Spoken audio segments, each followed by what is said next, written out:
All right, let's get right into it. Welcome to today's Explainer. Today, we're setting out to conduct an objective, forensic analysis of the absolutely heartbreaking June 12, 2025 Air India tragedy over in Ahmedabad.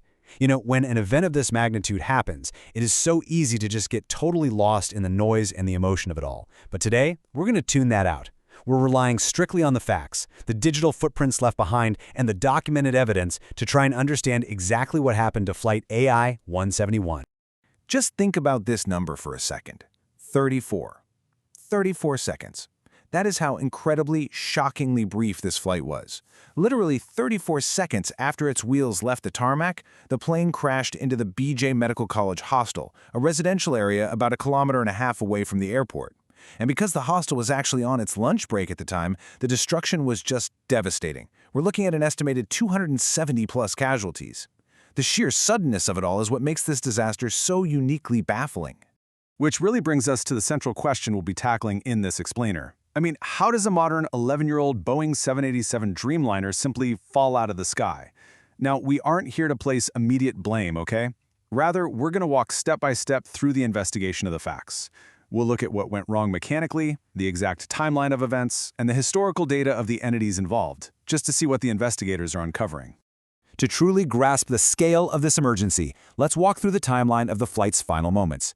At 1:34 p.m., Ahmedabad Air Traffic Control grants takeoff permission. Everything seems totally standard.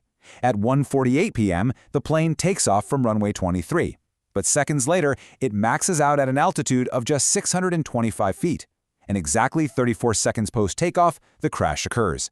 In that microscopic window of time, you had two highly experienced pilots, Captain Sumit Sabharwal and co-pilot Clive Kundar, who shared over 18,000 hours of flight experience between them, and they were suddenly and completely overwhelmed by a cascading failure. Against all odds, amidst this incomprehensible tragedy, there was exactly one survivor, a British citizen named Vishwas Kumar Ramesh, who was sitting at seat 11A, right near an emergency exit. His miraculous survival basically came down to sheer physics and pure chance. His side of the aircraft happened to face an open space upon impact, while the rest of the fuselage was crushed against a wall. He provides a really crucial eyewitness account of the plane's final seconds, which we'll definitely touch on shortly. Section 1. Crucial clues caught on camera. Piecing together the visual evidence.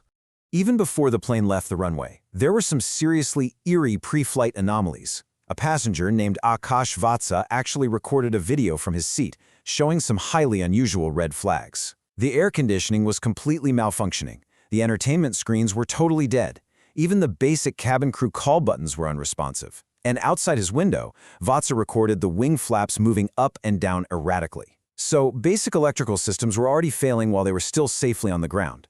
Now compare a normal takeoff to what happened next. A 17-year-old boy named Aryan was actually filming the plane from his roof as it took off, and his footage revealed a completely chaotic mechanical setup. In a normal safe takeoff configuration, an aircraft's flaps are deployed to generate lift, and the landing gear is immediately pulled back up to reduce drag. But AI-171's configuration was completely backward. The landing gear remained totally down, and the wing flaps were fully retracted. The plane was, quite literally, fighting against the laws of aerodynamics. This mechanical chaos is heartbreakingly confirmed by the final transmission from the cockpit. The pilots radioed air traffic control and yelled, "Thrust not achieved, falling, mayday, mayday, mayday." This is the single most direct piece of evidence we have regarding what went wrong inside that plane. It tells investigators exactly what the pilots were battling in those agonizing 34 seconds. Just to make sure we're all completely clear on that final transmission, let's talk about thrust. Thrust is the forward-directed force generated by the aircraft's engines that physically propels the plane through the air. Without thrust, a modern airliner is basically just a very heavy piece of metal. When those pilots reported thrust not achieved, they were making it crystal clear that they were experiencing an absolute, total failure of engine propulsion. Section 2. The mystery of power loss. Unpacking the propeller sound and the falling object. So, eyewitness videos from the ground captured a strange propeller noise, and they actually saw a small object falling from the aircraft. Aviation experts took one look at that and quickly identified it. It was the ram air turbine, or the RAT. The RAT is this small emergency wind turbine that automatically drops out of the aircraft's underbelly to generate backup electrical power when all the primary systems fail. It basically uses the speed of the plane moving through the air to spin and generate just enough juice to keep basic controls alive. The fact that this deployed proves beyond a shadow of a doubt that the aircraft experienced a catastrophic total system blackout. And this is a brilliant example of how investigators deduce what went wrong. The rat doesn't just deploy because of a minor glitch, right? Its deployment is hardwired to 3 specific, extremely dire triggers: total electrical failure, hydraulic failure, or dual engine failure. Because the rat was out, investigators know for a fact that the plane suffered one of these 3 incredibly rare, incredibly catastrophic events. Moving to Section 3. 3 theories of engine failure. What the experts are currently investigating. Based on all the clues we've gathered so far, experts in the National Transportation Safety Board are systematically zeroing in on 3 main suspects. Theory 1 is fuel contamination. Things like water, dirt, or foreign fluids like diesel exhaust fluid can block the fuel lines, essentially starving the engines. And interestingly, the refueling for this specific flight took 42 minutes, which is noticeably longer than the usual 30 minutes. That definitely raises some eyebrows. Theory 2 is a total electrical failure, where the generators just completely fail to command the engines to run. And Theory 3 points to a deep-seated mechanical or manufacturing error. Now, if Theory 2, the electrical blackout, is correct, the math is just incredibly tragic. Modern planes have these emergency auxiliary power units to provide backup power when the main generators fail. But here's the catch. These units can take up to 90 seconds to fully start up and bring the systems back online. Flight AI-171 only had 34 seconds from takeoff to impact, so even if the backup systems were desperately trying to kick in, the pilots simply ran out of time. Section 4. Boeing's troubling safety history. Looking objectively at the manufacturer's track record.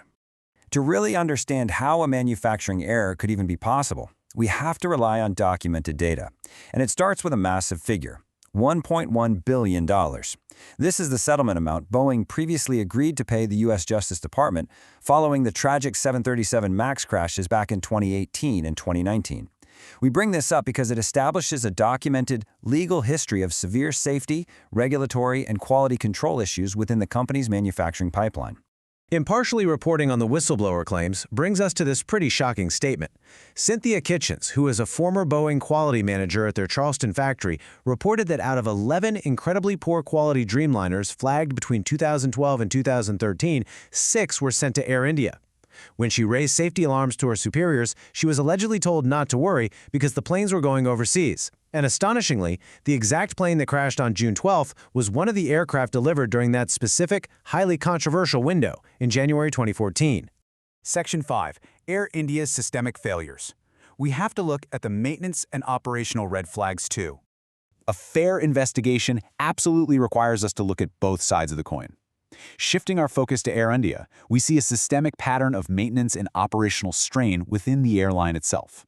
Back in July 2023, regulators actually discovered fake safety audit reports. In May 2024, 300 crew members took a mass sick leave citing severe fatigue. And honestly, most critically for our explainer today, in November 2021, this exact doomed aircraft suffered a severe fuel leak requiring an emergency landing in Turkey. This tells us the machine had a history of severe maintenance issues long after it left the Boeing factory.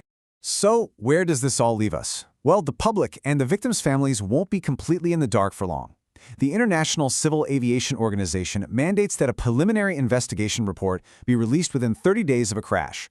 With the black boxes fully recovered, investigators are aiming for mid-July to release that initial data, and that is what will finally confirm if this tragedy was sparked by the machine, the maintenance, or some terrible cascade of both. Which leaves us with the million-dollar question. Will the AI-171 black box reveal a fatal flaw in the machine's manufacturing or a catastrophic failure in the airline's maintenance system? As aviation experts pore over the data, one thing is absolutely certain. The answers hidden inside that small orange box will dictate the safety of the planes we all fly on and could change the aviation industry forever. So keep an eye out for those mid-July reports. Thank you so much for joining me on today's Explainer. Stay curious, stay informed, and I'll catch you next time.